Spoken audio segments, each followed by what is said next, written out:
Bonjour à toutes et à tous. Le Césaire a décidé de travailler sur le sujet du numérique, qui est aujourd'hui un caractère incontournable. Le numérique est aujourd'hui généralisé à tous les secteurs de la vie et connaît un profond mouvement d'accélération. L'objectif de cette autosaisine est donc d'identifier comment le numérique peut apporter une réponse aux défis auxquels la région doit faire face et quelle traduction dans les politiques publiques régionales. Le développement des infrastructures et réseaux de fibre optique est d'ores et déjà engagé dans les politiques publiques.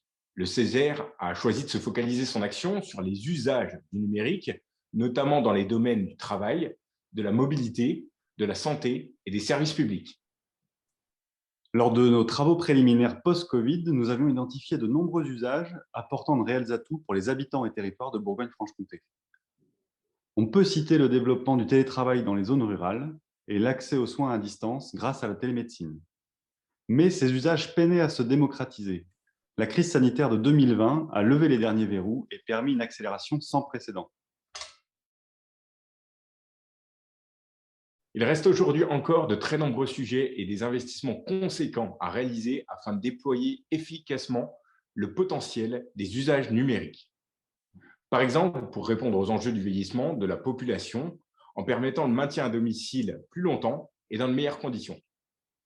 Ou encore, en facilitant l'accès à une mobilité plus responsable et qui répond réellement aux attentes des habitants et des territoires. Dans tous les domaines, le numérique peut apporter de réels atouts. Cependant, ce ne sera le cas que si chacun y a accès pleinement. De trop nombreux citoyens sont encore démunis face aux nouvelles technologies. Les services publics dématérialisés en sont un exemple flagrant. L'inclusion et l'accompagnement au numérique sont donc indispensables et une priorité pour les années à venir. Pour terminer, sachez que les conseillers du Césaire sont prêts à aller à la rencontre des acteurs de la région pour échanger autour de ces préconisations.